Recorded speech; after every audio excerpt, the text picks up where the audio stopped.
Assalamualaikum warahmatullahi wabarakatuh. Waalaikumsalam Waalaikumsalam warahmatullahi warahmatullahi wabarakatuh. wabarakatuh. Selamat pagi anak-anak. Pagi, Bagaimana kabarnya Pak. hari ini? Assalamualaikum. Alhamdulillah sehat semua ya. Alhamdulillah sehat. Alhamdulillah. Baik, Pak. Saya absen Sehat, Pak. untuk mengawali Ya, pembelajaran pada pagi hari ini.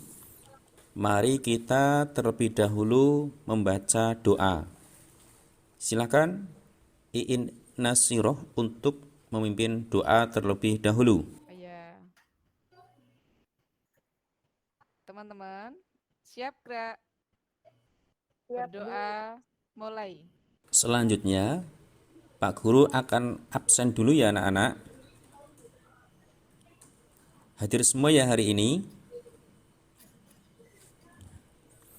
Masih ingat dengan pembelajaran pada minggu kemarin?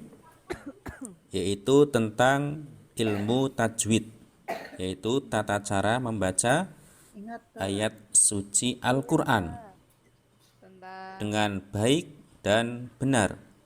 Alhamdulillah, masih pada ingat ya untuk pembelajaran pada materi minggu kemarin? Di rumah pada ngaji anak-anak? Ngajinya di mana? Kalau Iis udah Dari sampai juz berapa juz Iis? 5, Pak. Ini, Pak. Hilya sampai juz berapa Hilya? Juz 3, Pak. Ya, betul. baru juz 10, Pak. Oh, hebat ya. Iya, hebat, Bu. Hebat. Iin Nasiroh sampai juz berapa Mbak Saya Iin? baru sampai juz 7, Pak. Semoga ngajinya Iya, Pak Guru. istiqomah ya anak-anak. Untuk materi yang akan kita pelajari pada pagi hari ini anak-anak, yaitu tentang mujahadah an-nafs, ukhwah, dan husnudon. Mungkin sudah ada yang tahu atau pernah dengar dengan 3 kalimat yang Pak Guru sebutkan tadi? Belum, Pak. Belum pernah, Pak. Belum. Nah, kalau belum, Belum, Pak. nanti kita akan belajar bersama. Pak Guru sampaikan apa itu mujahadah an-nafs, ukhuwah ataupun husnudon.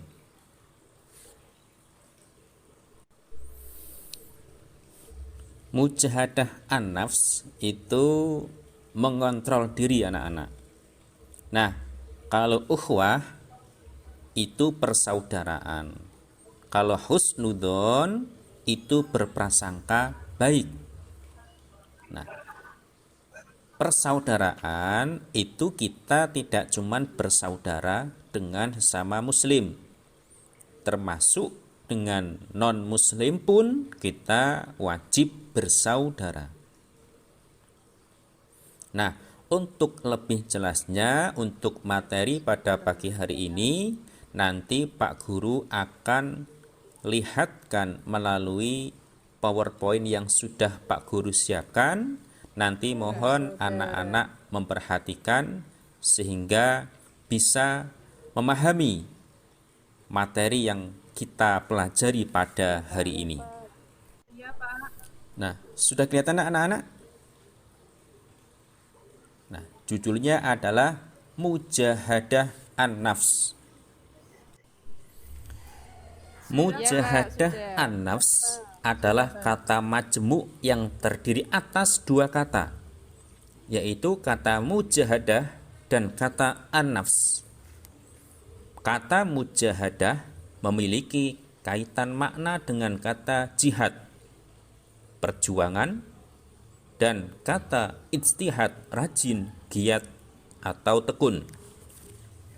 Kata tersebut mengandung makna kesungguhan dan kesulitan. Adapun an-nafs adalah kata yang memiliki banyak arti, di antaranya diri, jiwa, ruh, dan semangat, hasrat, dan keinginan. Nah, berikutnya kandungan hadis tentang mujahadah an-nafs, husnudzon dan ukhuwah. Rasulullah memerintahkan umat Islam untuk menjauhi prasangka buruk kepada orang lain. Dan juga ada hadis yang diriwayatkan oleh Ahmad. Rasulullah menyebut bahwa perilaku melawan hawa nafsu merupakan jihad yang besar.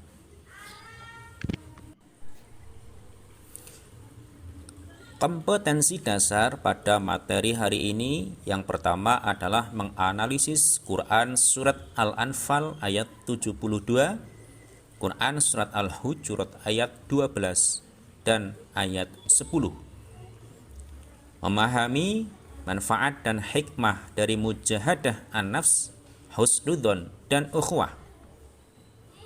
Membaca dan mendemonstrasikan hafalan Quran Surat Al-Anfal ayat 72, Al-Hujurat ayat 12 dan ayat 10. Berikutnya tujuan pembelajaran. Yang pertama, peserta didik mampu membaca Quran Surat Al-Anfal ayat 72, Al-Hujurat ayat 12 dan ayat 10 dengan fasih, baik dan benar. Yang kedua, mengidentifikasi tajwid. Dan yang ketiga, memahami isi kandungan, menghafal, dan menerapkan isi kandungan makna dari Quran Surat Al-Anfal ayat 72, Al-Hujurat ayat 12, dan ayat 10. Nah, berikutnya adalah Quran Surat Al-Anfal. Perhatikan di layar, ini adalah sebagai dalil tentang mujahadah an-nafs atau mengontrol diri. Nah, berikutnya silakan kalian baca, menyimpulkan dan memahami dan mendemonstrasikan dari materi yang kalian lihat pada layar di depan. Selanjutnya, contoh mujahadah an-nafs. Yang pertama, bersabar dengan tidak membalas terhadap ejekan atau cemoohan teman yang tidak suka terhadap kamu. Yang kedua, memaafkan kesalahan teman dan orang lain yang berbuat aniaya kepada kita. Yang ketiga, ikhlas terhadap segala bentuk cobaan dan musibah yang menimpa dengan terus berupaya memperbaiki diri dan lingkungan. Yang keempat, menjauhi sifat dengki atau iri hati kepada orang lain dengan tidak membalas kedengkian mereka kepada kita. Dan yang kelima, mensyukuri segala nikmat yang telah diberikan Allah kepada kita dan tidak merusak nikmat tersebut. Nah, ini adalah dalil tentang prasangka baik, yaitu Quran Al-Hujurat ayat 12. Ayo, siapa yang ingin membacakan ayat di atas? Oke, silahkan Mbak Iin membacakan ayat Quran surat Al-Hujurat ayat 12. Pak.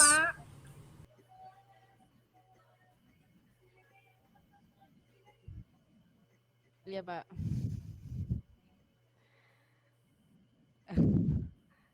Ayatnya apa, Pak?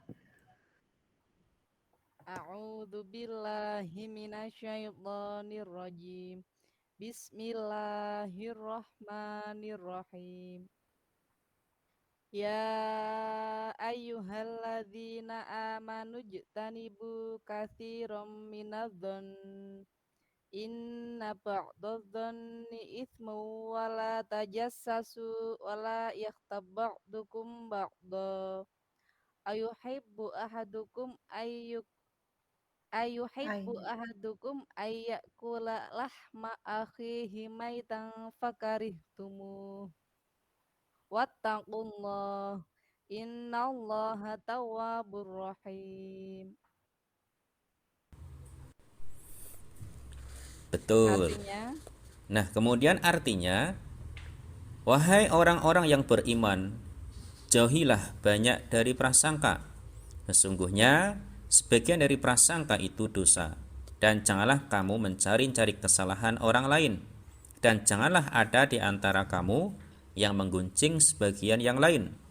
Apakah ada di antara kamu yang suka memakan daging saudaranya yang sudah mati? Tentu kamu merasa jijik, dan bertakwalah kepada Allah. Sungguh Allah Maha Penerima Taubat, Maha Penyayang. Quran Surat Al-Hujurat ayat 12.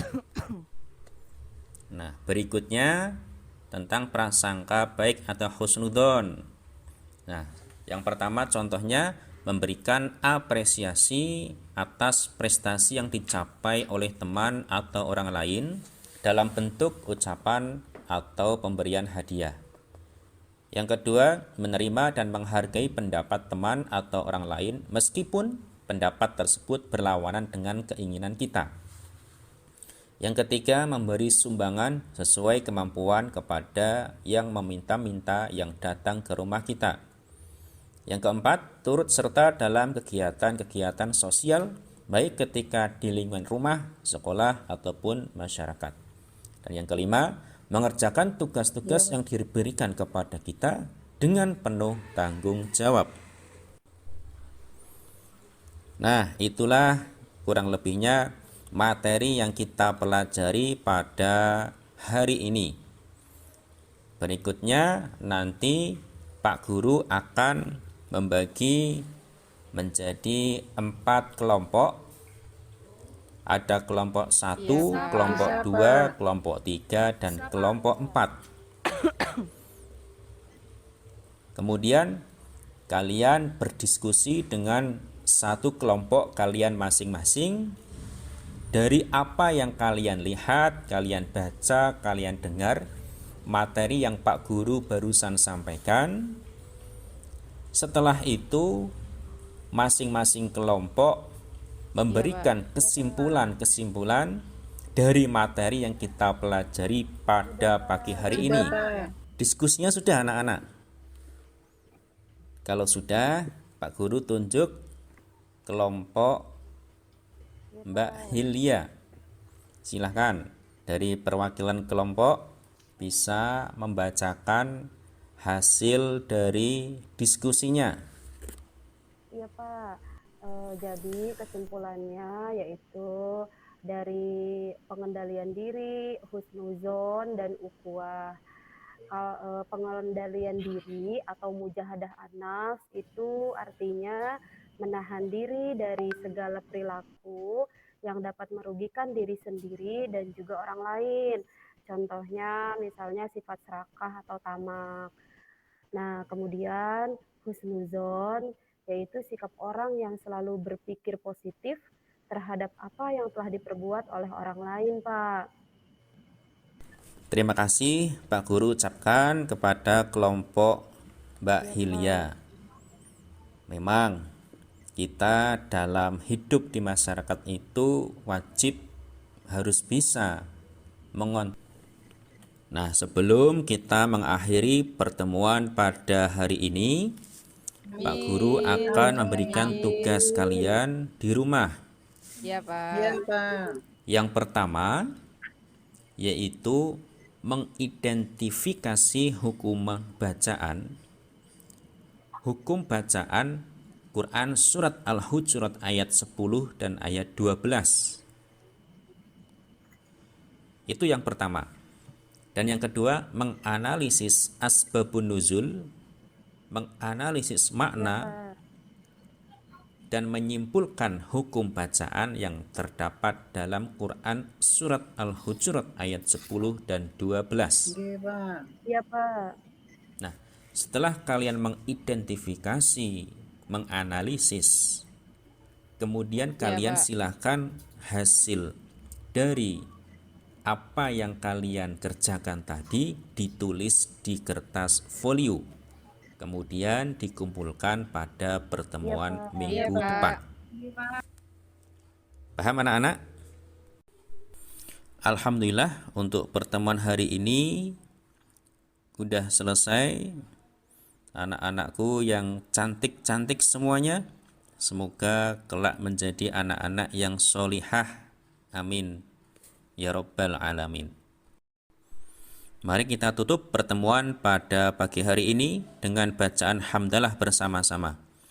Alhamdulillahi rabbil alamin.